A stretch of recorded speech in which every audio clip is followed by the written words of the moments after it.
Welcome back to Stats 7 Sports. This is Contain Kunas, and we're on the final video of the top 5 draft prospects for every position. So this is going to be defensive backs between cornerbacks and safeties. And we'll be starting off with the cornerbacks with the consensus top 10 pick in the draft and very likely top 5.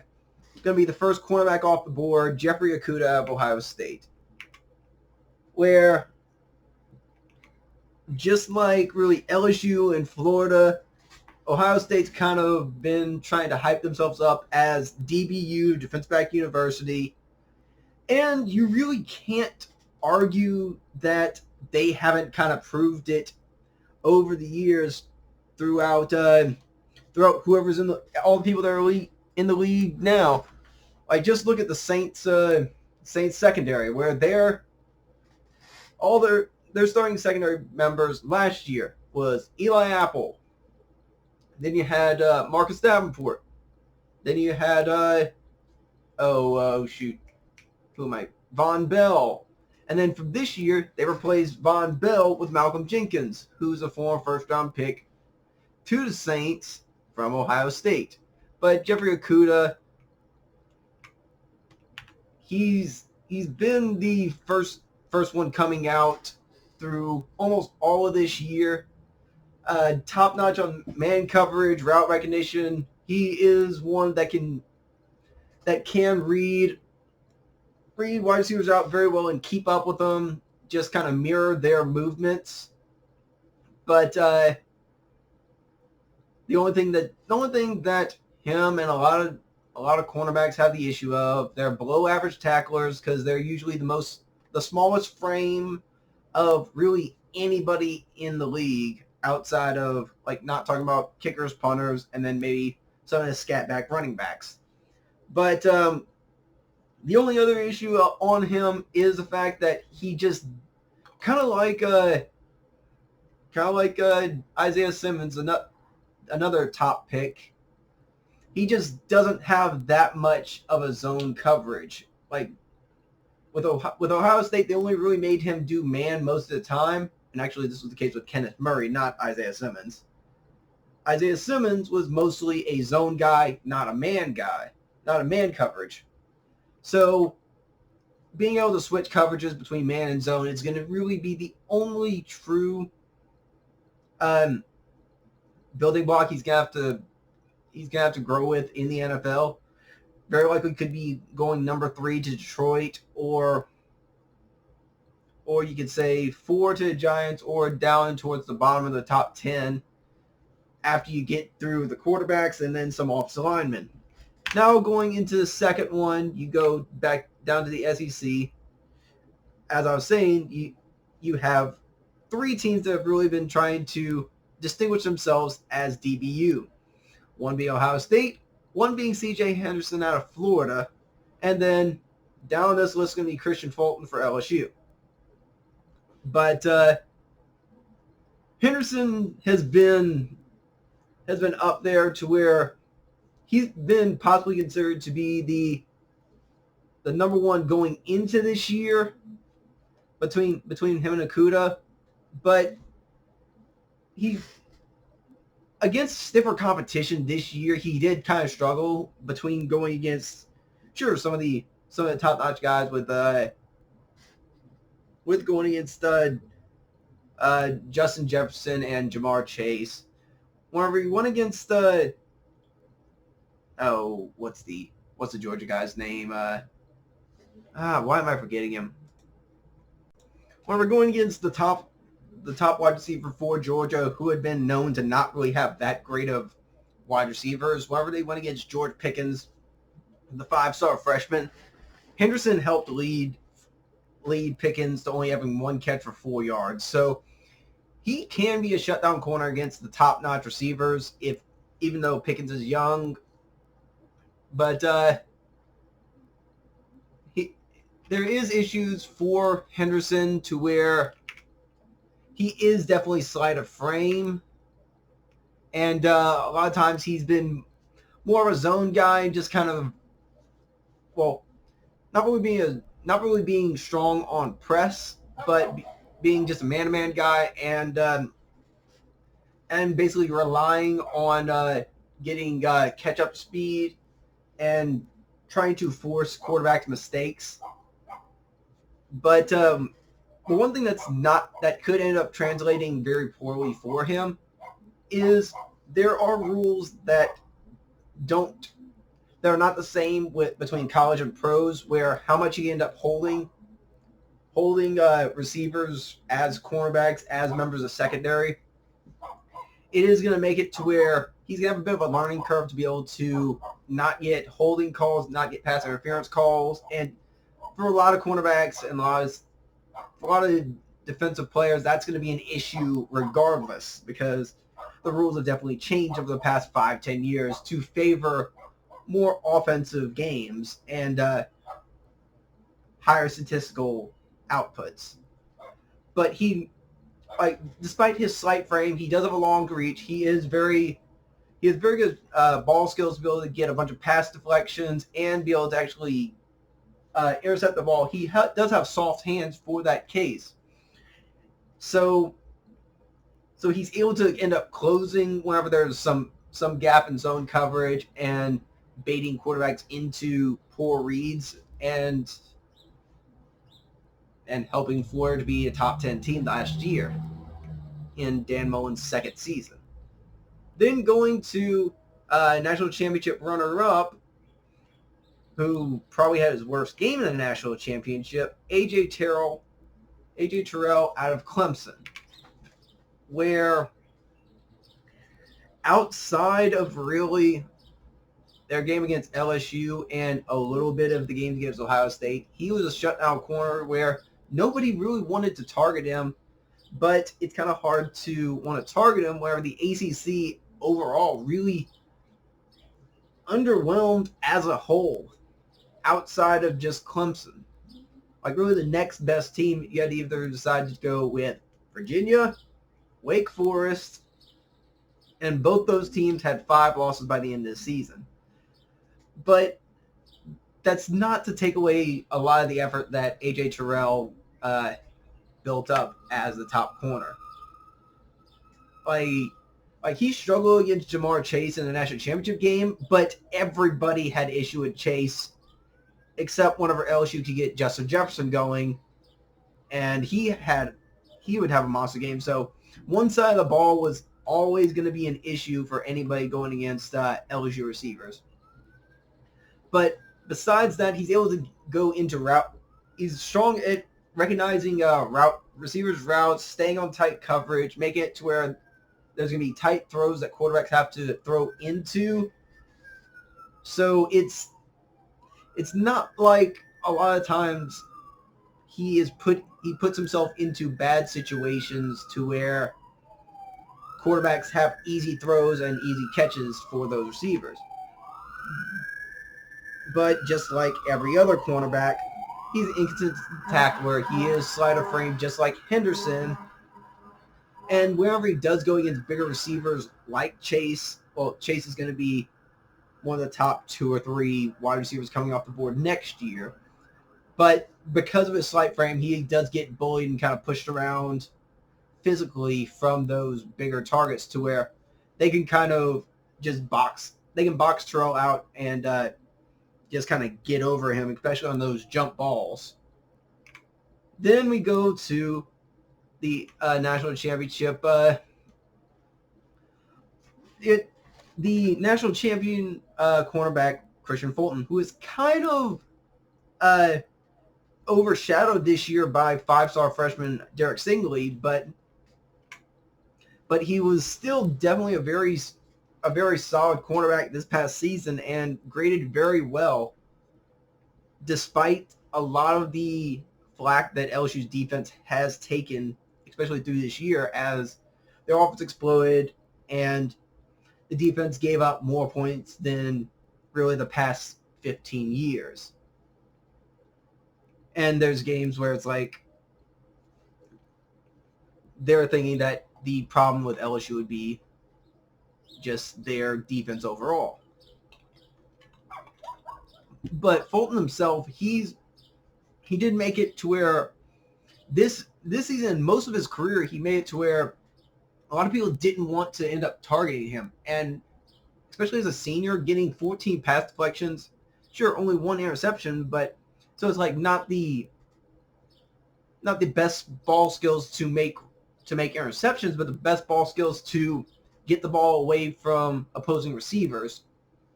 But he is one that he does have near sprinter speed, so he can end up keeping up with those near Tyreek Hills, the Henry Ruggs in this draft. But because of his versatility between playing on the edges, playing on the slot, his junior year and his freshman year with Grady Williams and last year Derek Stingley, and whenever they had to bring in some other freshmen off of it, he does have versatility in coverage, so where he can be a zone guy, he can be a slot guy, he can be man on the edge, one-on-one on the island. So he does have that potential to do that well in the NFL.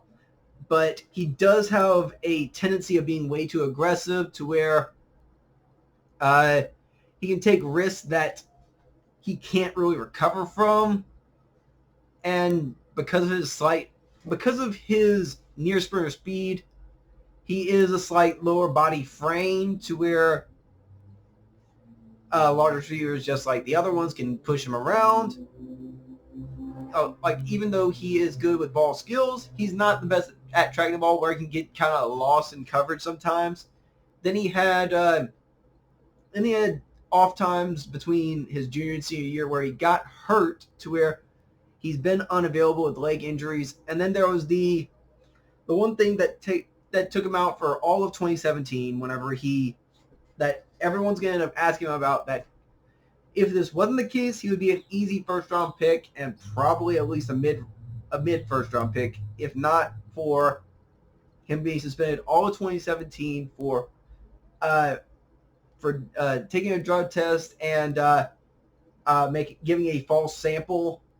So there was a bunch of this hoopla trying to get him reinstated for his junior season, or if he was just going to go straight pro. But after all of that, there's going to just be a lot of questions that's going to give people pause to want to pick him early, even if a lot of teams are going to have cornerback as a necessary need. And now going into the fifth one, back into the SEC with Trevon Diggs.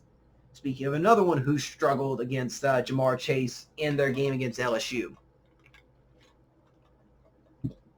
But really, outside of that game, 3 interceptions, 8 pass deflections, 2 fumble recoveries, and a pick 6. So he's a top press corner in this draft with a very long wingspan, be able to stay on a receiver's back and be able to take a long reach, as you can see in that one against Ole Miss. And he is very instinctual towards the ball whenever it's in the air. But the one thing that's going to end up coming back to hurt him is for the fact that part of this issue is the fact that he's for Alabama, so there's a lot of talent there, so he doesn't always get the most playing time. But he was only a 1-year starter in his junior season. And also, for his first couple of seasons, the reasons why he didn't start much is because he was injured off and on in his first 2 or 3 seasons, and he's not really able to change direction so quickly because of those injury issues. If he can end up figuring out how to stay healthy, how to end up staying in consistent, not really consistent shape, but being able to just build his upper body muscle, so in a point where teams aren't going to be able to kind of press up on him and just kind of push him around, even though he is one that works very well in press. That being said, that's really his best fit overall. Whenever they can go into a zone scheme where he can press on those receivers and then try to force them into difficult throws, either over the top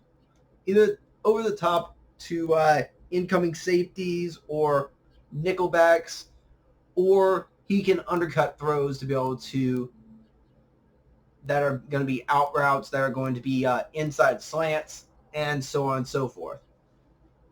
So he's going to be a fit for a team that does play zone press coverage more consistently. So probably not a day one starter, but one that they can he can start by being built in the slot and then potentially could be a guy on the edge within like a year or two. Going into the rest of the secondary with safeties, we go to really a class of safeties that's not overly hyped up. Starting off with Xavier McKinney out of Alabama. Especially, like early on in the season, there were a few safeties on this list that were higher rated, but they kind of struggled this season. McKinney is one, but he's the one that's held up the best out of any of them. But he is a strong safety, one that can end up coming towards in the box. So he is a physical, emphatic tackler, workable in zone coverage, being able to read off of where the cornerbacks are trying to lead, where cornerbacks are trying to lead the receivers to for the corner. One second. Whenever he was in a lot of his zone coverage reads, he was put in a position to where cornerbacks would end up leading a lot of their receivers towards the inside, to where he can end up coming in and basically sniping the ball away from their opponents, as you see with his 15 pass deflections over the last 2 seasons. And whenever they actually did get the ball, he is one that is a very strong tackler, so you're not going to get a lot of after the catch, like yards of the catch against him. And he is one as a 6'2", 215 frame, 225 frame. He's one that fits the general scheme of what you want in a typical strong safety. He's one that could end up coming towards as more of a nickel, as kind of a will linebacker, just coming up as some kind of a run stopper on the edge. But in his detriment, he's not the fastest in the world, not one you would really call a deep safety. If you end up getting him deep in coverage, he's not one that can end up catching up to errors in coverage by other cornerbacks. He may be able to get tackles off of it, but he's not one that's going to be able to get a lot of pass breakups within a deep distance. So his range is a bit lacking, and whenever he does try to go into longer distances trying to get to the ball, he is definitely way over aggressive, to where his reads off of it, he overextends to be able to, and a lot of receivers can kind of take him out of the play. But still a solid guy, to where you need someone who's a strong tackler in the secondary as a deep safety, as kind of a last line of defense. But going on to number 2, the one that was expected to be the top safety in this draft, maybe not including Isaiah Simmons, but with Grant Delpit at LSU. Now, part of the issue with him was the fact that he was injured off and on with ankle injuries and shoulder injuries in this season, after getting even though he did get the Thorpe Award this year, a lot of that's more based off of his sophomore stats: 5 interceptions, 5 sacks, 9.5 tackles for loss. But this past season, he had a lot more missed tackles, and trying to fight through those injuries, it did go to his detriment, to where it's like he couldn't end up keeping up with a lot of the running quarterbacks, and some of the zone read plays would end up getting him away. But Delpit is one that he's definitely very versatile, to be able to be a slot corner, being able to be a deep safety. He's one that you can end up getting inside the box, trying to be a run a run blitzer, trying to be someone who can end up playing a free safety to do free safety blitzes on the quarterback. He is a good ball hawk. As you can see, he's gotten 8 interceptions in 3 seasons, and that's really solid for a safety outside of just a few different guys. One that I will speak of, with a name that is very familiar, from a former NFL player. But yeah, but like the main issue on Delpit, as even though he is one that's been hyped up very much over the past couple seasons, you kind of realize after seeing a lot of his film, he is very good in a lot of his traits. He's not really elite in anything, but he's gonna be solid throughout if he can end up improving his tackling, and could potentially be just a solid 10-15 year vet. So going on into the more seasoned name, we go into the son of former Minnesota Vikings cornerback Antoine Winfield with his junior. He is the definition of a ball hog, especially going with this last season. He's had times over his sophomore and junior years where he really just couldn't stay on the field. That was his main detriment during those times. But as Minnesota did a lot better this season, like, he showed that he knows how to read. He knows how to read deep coverage. He knows how to. He has good ball recognition to be able. He has very strong range, but he doesn't really have that much of a burst or acceleration. From those past 2 seasons, he has been injury prone, and because of this, he is very likely not going to be a first and maybe not even a second day pick. But it's one where, yes, there's a significant drop off after really the top 2, as Delpit and McKinney could both be first rounds. McKinney almost is set. Delpit, depending on who you hear, is going to be a first or second round pick. But he has receiver hands, as you see with his 7 interceptions this past season. Very, very good at recognizing whenever to blitz and finding holes to get to the quarterback for a free safety, and is going to be one that's going to be put into a bunch of different situations that he's proven that he's very capable for at Minnesota. Then we go up to the Pac-12 with Ashton Davis, where he's a 4-year starter, and he kind of split his time between cornerback and safety just whenever they needed him. And he's been put in multiple situations in the formation on defense, between being a nickel linebacker, being a slot corner, being a deep safety. So whoever ends up drafting him, probably going to be a day 2, day 3, second or third round pick. They're going to get someone who has versatility in coverage. Not going to be one that's going to be that great at tackling downfield, but is one that is going to play tight coverage and be able to make strong reads that'll keep receivers off balance and be able to kind of confuse quarterbacks, but not give it to make. He's not really one that's going to make a lot of the ball skill interceptions.